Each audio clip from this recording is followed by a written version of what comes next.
Welcome to H today. Rajam నియోజకవర్గ MLA cold Muralimohan రాజాంలో విజయ multi speciality హాస్పిటల్లో నూతనంగా డాక్టర్ ఎన్టీఆర్ వైద్య సేవను ప్రారంభించారు. అలాగే ఆర్టీసీ బస్సు స్టాండ్ ఆవరణలో శ్రీకాకుళం, రాజాం, సాలూరు మీదుగా వెళ్లేందుకు నూతన ఆర్టీసీ బస్సును ప్రారంభించారు. నూతన ఆర్టీసీ బస్సు ప్రారంభించడం పట్ల ప్రయాణికులు ఆనందాన్ని వ్యక్తం చేశారు.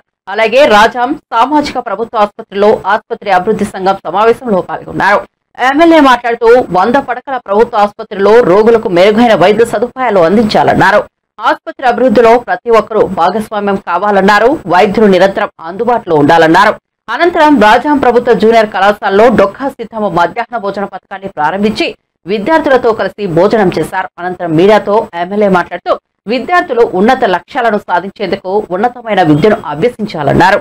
ఇప్పటి వరకు ప్రభుత్వ పాఠశాలలకు మాత్రమే పరిమితమైన మధ్యాహ్న భోజన పథకం ఇకపై జూనియర్ కాలేజీల్లోనూ అమలు చేసిన ఏకైక పార్టీ తెలుగుదేశం పార్టీ అని అన్నారు. 2018లో తెలుగుదేశం పార్టీ అధికారంలో ఉన్నప్పుడు ఇంటర్ విద్యార్థులకు మధ్యాహ్న భోజన పథకం అమలు చేశామన్నారు.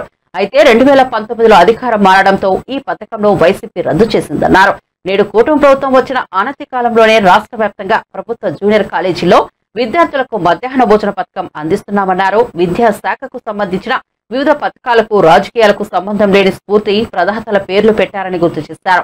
రాబోయే 5 ఏళ్లలో మౌలిక సదుపాయాలు, ఫలితాలపై దృష్టి సారించే విధంగా కూటమి ప్రభుత్వం కృషి చేస్తోందన్నారు. ఈ కార్యక్రమంలో కూటమి నాయకులు, కార్యకర్తలు, అభిమానులు పాల్గొన్నారు.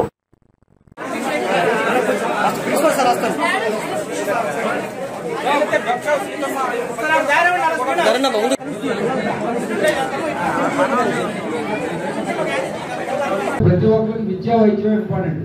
గ్రామాల్లో ఉన్న వాళ్ళందరూ కూడా రాజాలు చేరుకుంటున్నారు. దయచేసి మీరందరూ కూడా క్రమశిక్షణతో, అలాగే ఇది మనది, ఇది మన అకౌంటబిలిటీగా నా బాధ్యత మనది అనుకుంటూ చేస్తేనే హాస్పిటల్ ముందుకు వెళ్తుంది, మంచి పేరు వస్తుంది. మీ హాస్పిటల్ మంచి పేరు వస్తే మీకు పేరు వస్తుంది, మీకు పేరు వస్తే తద్వారా ఇక్కడ ఉన్న రిప్రజెంటేటివ్ కూడా మంచి పేరు వస్తుంది. దయచేసి ఏ ఇబ్బందులు ఉన్నా డాక్టర్స్ కానీ, స్టాఫ్ కానీ, నర్సులు కానీ అది ఇమీడియట్గా మన సూపరింటెండెంట్ కానీ లేకపోతే మన మెంబర్స్కి ఎవరు తెలియజేసినా ఇమీడియట్గా యాక్షన్ తీసుకుంటామని ఈ సందర్భంగా తెలియజేసుకుంటూ, మరి ఏదైనప్పటికీ టైం తక్కువ ఉంది ఈసారి, మరీ టైం తక్కువ. ఎందుకంటే డాక్టర్ గారు ఎప్పుడు కనబడితే అప్పుడు సార్ రండి రండి అంటున్నారు. అందుకోసం ముందు ఈ జనవరి 1st వీక్లో ఇలాంటివన్నీ కంప్లీట్ చేసి 3 months తర్వాత కూర్చొని కనీసం ఒక 2 hours కూర్చొని అన్ని చర్చిద్దాం. ఈలోపు మీకు అందుబాటులో మన సభ్యులందరూ ఉంటారు. అలాగే మన కమిషనర్ గారు చెప్పింది కూడా మీకు ఏ ఇబ్బంది ఉంటే చెప్పండి, దాన్ని ఎలా డిస్పోజ్ చేయాలో చెప్తే దాన్ని కూడా చేద్దాం. అలాగే మనం మీ అందరూ డాక్టర్లు కాబట్టి ఎవరైనా దాతలు మనం కూడా కనిపెడతాం. ఏమైనా మన దగ్గర డబ్బులు లేకపోతే తద్వారా మన హాస్పిటల్ బాగు చేసుకుందామని. మరి ఇంత మంచి ఆపర్చునిటీ మీ అందరూ కూడా పేరు పేరున మీ అందరికీ హృదయపూర్వక నమస్కారం. మనం ఫస్ట్ మీటింగ్లో తక్కువ టైంలో అలాగే సిస్టమేటిక్గా ఇంకా రాలేదు. నెక్స్ట్ 3 monthsలో ఈ రూమ్ ఎన్హాన్స్ చేసి టేబుల్స్ అన్ని అరేంజ్ చేసి ప్రతి 3 మాసాలకి అంటే ఏప్రిల్ 1st వీక్లో జరిగిపోవాలి. అక్కడ నుంచి ఏప్రిల్ తర్వాత మళ్ళీ ఇంకో 3 monthsలో 1st వీక్ పెట్టేసుకోండి. 1st వీక్లో ఏదో ఒక రోజు. So you prepare for 90 days మీరు ప్రిపేర్ అవ్వండి. ఏ రిజల్యూషన్ తీసుకున్నామో ఆ రిజల్యూషన్ని 90 days లోపల పూర్తి చేయాలి. ఒకటి. తర్వాత ఇక్కడ మనం 100 bed హాస్పిటల్ చేసుకున్నాం. ప్రభుత్వం కూడా మీకు తెలుసు చాలా విద్యా వైద్యం మీదే అన్నిటికన్నా ఎక్కువ డబ్బులు ఖర్చు పెట్టడం కానీ లేకపోతే ప్రాముఖ్యత ఇవ్వడం కానీ మనందరికి తెలుసు.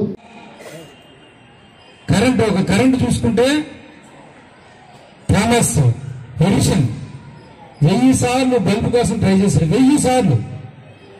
ఆయన చిన్నప్పుడు మీలాగే బాగా అల్లరి పెడుతుంటే టీచర్ చెప్పాడు, అమ్మని పిలిచి వాళ్ళ అమ్మని పిలిపించుకొని ఈ అబ్బాయి పనికిరాడు పంపించండి అని.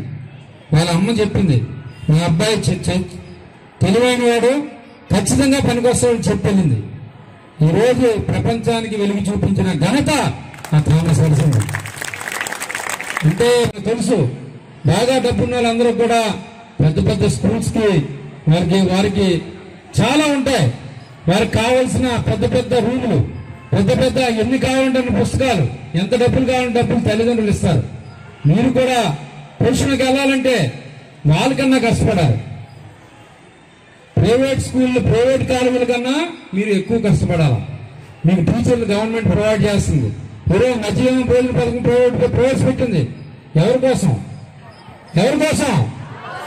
మీకోసం. దాన్ని యూటిలైజ్ చేసుకోవాలి. మీరు ఎంత కృషి చేసి ఒక టార్గెట్ పెట్టుకుంటే ఖచ్చితంగా మీరు దాన్ని తీసుకెళ్తారు, దాని మీదకి వెళ్తారు. ఇక్కడ ఉన్న వాళ్ళందరం కూడా మీలాంటి వాళ్ళమే. పేద కుటుంబాల నుంచే ఈరోజు చదువుకొని కష్టపడి ఒక పట్టుదలగా ఒకటి అవ్వాలి అనుకుని అవ్వడం జరిగింది. ఇంకోసం దయచేసి బాగా చదవండి, మీ తల్లిదండ్రుల పేరు నిలబెట్టండి, స్కూల్ పేరు నిలబెట్టండి, కాలేజ్ పేరు నిలబెట్టాలని ఈ సందర్భంగా తెలియజేసుకుంటూ మీరందరూ కూడా బాగుండాలని మీ అందరికీ శుభాకాంక్షలు తెలియజేసుకుంటూ